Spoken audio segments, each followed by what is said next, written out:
ආයිබෝවන් මම සතර සමරකෝන් අපි ජීවිතය ගත කරද්දී විවිධ අවස්ථාවලදී මේක අපි අත්දැකලා තියෙනවා මම අද කතා කරන්න හදන මාතෘකාව. හැබැයි අපි ගොඩක් දුරට ඒක වටහා ගන්නේ නැහැ මේක මොකක්ද සහ මේකෙන් අපිට ගන්න පුළුවන් ප්‍රයෝජන මොනවාද කියලා. අද ඒක ගැන තමයි කතා කරන්න හදන්නේ. ඉතින් අපි පොඩි එක්ස්ප්ලනේෂන් එකක් එක්ක ඉස්සරහදී ඒක ගැන කතා කරමු. ඇතරම අද තියෙන මාතෘකාව මම තම්නෙල් එකට දැම්මා රතු කොඩි කියලා. ඇත්තරම මේක රතු කොඩි කියලා දාන එක හොඳයි. මොකද ඇත්තරම මේ අපි මේක ගොඩක් පේන්න තියෙන දෙයක්. ඒකයි මේක මම රතු කොඩි විදිහට හඳුන්වන්නේ. මේක තව පැත්තකින් ගත්තොත් එහෙම සංඥාවක්. අපි ජීවිතේදී එදිනදා ලබා දෙන සංඥාවක්. හැබැයි මේක දුන්නට මේක අපේ ජීවිතේට කොහෙන් හෝ මොනයම් හෝ මාර්ගකින් අපිට ලැබුණට අපි ගොඩක් කලාවට එක ගණන් ගන්නේ නැහැ. සහ ඒක අපි පිළිගන්නේ නැහැ. ඒක ප්‍රධාන හේතුව අපි වටේ ඉන්න සමාජ කවිය සහ අපි එක එක්කෙනාගෙන් ගන්න තොරතුරුම තමයි මේකට ප්‍රධාන හේතුව විදිහට අපිට දකින්න පුළුවන්. එතකොට කෙනෙක් ටිකක් කලබල වෙන්න පුළුවන් මොකක්ද මේ රතු කොඩි නැත්තම් මේ රතු සංඥා කියන්නේ මොකක්ද කියන එක සහ මේක කොතනටද ලැබෙන්නේ කොහොමද ලැබෙන්නේ කියන එක. හරි. දැන් අපි සාමාන්‍යයෙන් ජීවිතය ගත කරද්දි මේක ඇවිල්ලා එකම විදිහකට හැම වෙලේම ධනාත්මකව හෝ හැම වෙලේම ඍණාත්මකව යන එකක් නෙවෙයි. මේ දෙකේ බැලන්ස් එකක් තමයි තියෙන්නේ හැම වෙලේම.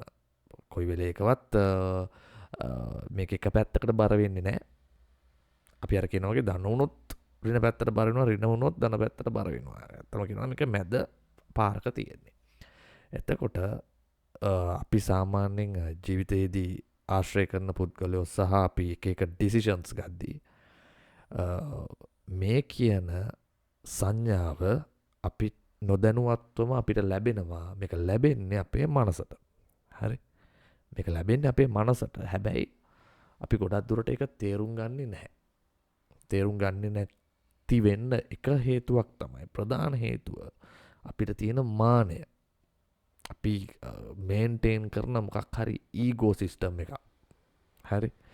ඒක නිසා තමයි අපිට මේක ගොඩක් වෙලාවට අල්ලගන්න බැරි සහ අපි මේක පිළිගැනීමට අකමැති. හරි. එතකොට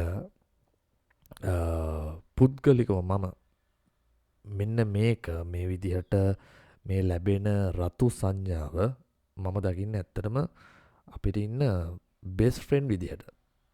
මොකද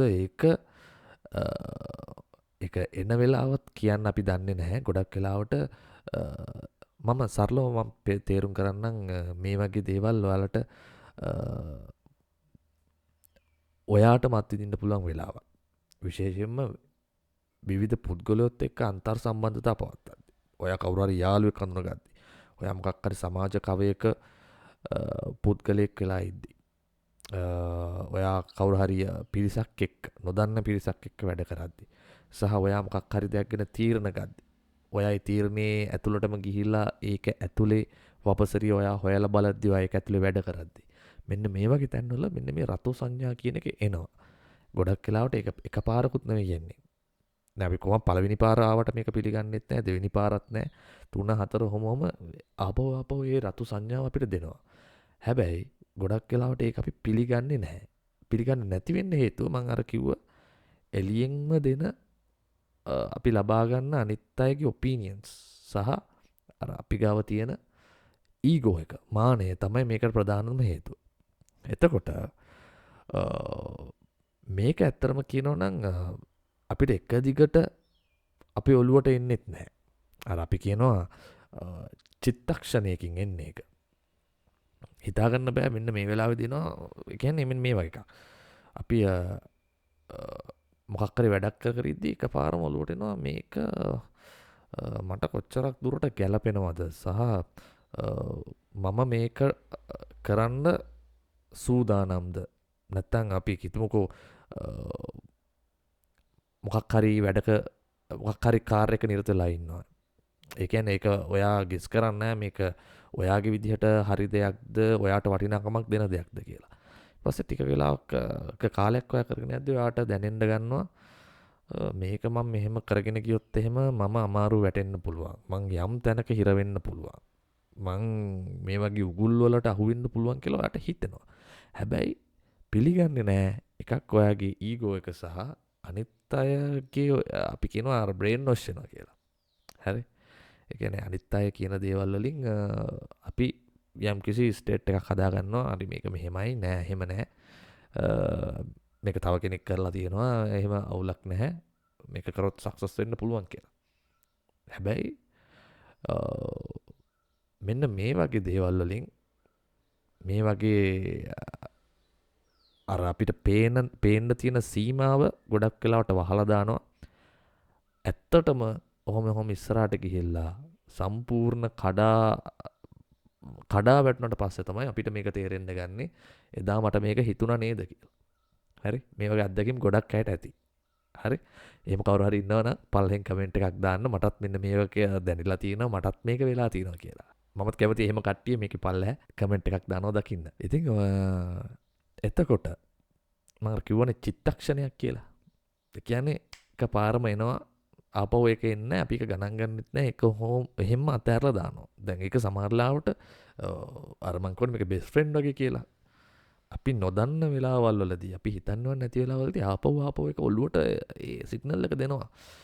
මෙතන පොඩ්ඩක් සැක කරාට කමන්නේ චුට්ටක් බලන්න මොකද්ද මෙතන වෙන්නේ කියලා එහෙම කියලා අපි පොඩ්ඩක් ඔළුවට කියනවා. දැන් කවුරු හරි පුද්ගලෙක් ආශ්‍රය කරනවා නම් පොඩ්ඩක් කියන පොට හරි නෑ මෙයා මේ මොකාටද මේ ඉන්න හදන්නේ කියලා ඔළුවට කියනවා. හැබැයි එයා යම් පුද්ගලෙක් හරි ඒ වටේ සමාජයේ හරි එයාලගේ බිහෙවියර්ස් දැකලා හෝ එයාලා කියන දේවල් අපි පිළිගෙන වගේ පොඩි පටලයක් හැදෙනවා. ඒක මේ අපිත් පිළිගන්න ගන්නට. හරි? අන්න ඒ වගේ දෙයක් තමයි මෙතන වෙන්නේ. එතකොට කොහොමද අපි මේක වාසියකට හරවන්නේ කියලා ඊළඟ කොටසදී කතා කරමු. මගේ වීඩියෝ සීරීස් එකේම මම ගොඩක් තැන්වල මේ විශ්ලේෂණය කියන වචනේ පාවිච්චි කරලා තියෙනවා. නැත්තම් මේ ඇනලයිස් කරන එක කියන එක. හරි මොකක් හරි දෙයක් කොහොමද අරගෙන අපි අපේ විදිහට ඒක ගොඩනගා ගන්නේ විශේෂයෙන්ම මගේ ජර්නලින් කියන වීඩියෝස් දෙකක් මම දාලා තිනවා. ඒ දෙක බලලා නැත්තම් කවුරු හරි මම උඩ දාලා තියන්න එකකින් බලන්න. විශ්ලේෂණය කරනවා. නැත්තම් අපි කියනවා ඇනලයිස් කරනවා. මෙන්න මේක හරි වටිනවා. මේක කරන විදිහත් මම කියලා දෙන්නම්. දැන් ඔයාට මොකක් හරි ඒ වගේ මේක ජර්නලින් කරනවා නම් ගොඩක් අයට ඇත්තටම ලේසි. මම අර මේ ජර්නලින් කියන මාතෘකාවේදීත් කතා කරා වගේ ජර්නලින් කරනවා නම් මේ වගේ දේවල් ඇත්තටම ඔයාලට අහු වෙනවා. හරි? තාම එහෙම කෙනෙක් පටන් ගන්න නැත්නම් ඔයා දැන් මේ වගේ එකක් ඔයාලට ඔළුවට ආවා නම් ඔයා චුට්ටක් මේක කොලේක සලකුණු කරලා බලන්න. දැන් ඔයාට මේ හිතිච්ච එක අර මම අර කිව්වා වගේ චිත්තක්ෂණයකින් නැති වෙනවා. ඒක අපෝ ඔයාගේ ඔළුවට එන්න එක්ක සමහරලාවට තව ටික කාලයක් යන්න පුළුවන්. ඒ නිසා ඒ වගේ එකක් ඔළුවට ආපු වෙලේම ඔයා ලියා ගන්න ඔයාට මෙන්න මෙහෙම දෙයක් හිතුණා කියලා. හරි? ඊට පස්සේ ඔයා තනියම හුදකලාව තැනකට ගිහිල්ලා කල්පනා කරන්න මේක ඇත්තද කියලා ඉස්සරම දැන් අපි දන්නේ නැහනේ. දැන් මේක ඔයා ලිව්වට ඔයාටවත් හොයාගන්න බෑ. මේක ඇත්තරම මම හිතපු දේද නැත්තම් ඒ හිතපු දෙයින් එහා දෙයක්ද කියලා. ඒ කියන්නේ අර අපි ෂුවර් නැති දැනක ඉන්නේ. එතකොට ඔයාට හම්බෙලා තියෙන වටේ සාධක ඔයා කාලයක් තිස්සේ ඒක ඉඳලා ඒ තියෙන සාධකත් එක්ක ඒක ඔයා කොලේක ඇඳලා පොඩි මයින්ඩ් මැප් එකක් වගේ ගහලා බලන්න මේක මෙහෙම කරොත් කොහොමද මේක තව චුට්ටක් ඉස්සරහට මම පවත්වාගෙන ගියොත් කොහොමද කියලා පොඩි කොලේක ස්ක්‍රිප්ට් එකක් ගහලා බලන්න. එතකොට ඔයාට මඳුර ගන්න පුළුවන් මෙන්න මේක ඇතුලේ තියෙන මේ ප්‍රශ්නේ මොකක්ද? ඒක මට පිළිගන්න පුළුවන් දෙයක්ද මට පිළිගන්න බැරි දෙයක්ද කියලා. ඒක දන්නේ නැහැ. ඒක ඔයාම තමයි ඒක තීරණය කරන්න ඕනේ මොන වගේද කියලා. එතකොට මෙන්න මේකෙන් අපිට මේ හම්බ වෙන මේ රතු සංඥාව අපිට ඕන විදිහට පෙරලා මේක ඇතුලේ තියෙන ඇත්තම දේ අපිට එක්ස්පීරියන්ස් කරලා මොකක් හරි ඉස්සරහට ඔයාට තර්ජනාත්මක තැනක් තියෙනවනම් ඒකෙන් ගැලවෙන්න සහ ගොඩක් දේවල් වලින් වාට බේරෙන්න පුළුවන්. විශේෂයෙන්ම පුද්ගලයෝ ආශ්‍රය කරද්දී අපි දන්නේ මොන විදිහේ අයද අපි ඒ කියන්නේ ඉස්සරහට එන්නේ කියලා. දැන් මම මේක උඩින් දාලා තියෙන නාසි කියන එක නාසිසිස්ටික් පර්සනැලිටි ඩිසෝඩර් කියන එක ගැන මම කරලා තියෙනවා මේ වීඩියෝ එකක්. ඒකත් මම උඩ දාලා තියන්න. ඒකත් බලන්න. ඒකෙන් තවදුරටත් ඔයාට නොලෙජ් එකක් ගන්න පුළුවන්.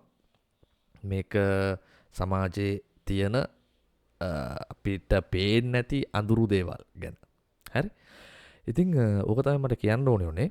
ඉතින් මගේ YouTube channel එකේ මේ වගේ පොඩ්ඩක් අන්කොමන් දේවල් ගැන මට හිතන දේ සහ මම වටින් ගත්ත දේවල් එක්ක පොඩි සාරාංශයක් ඔයාලට දෙනවා.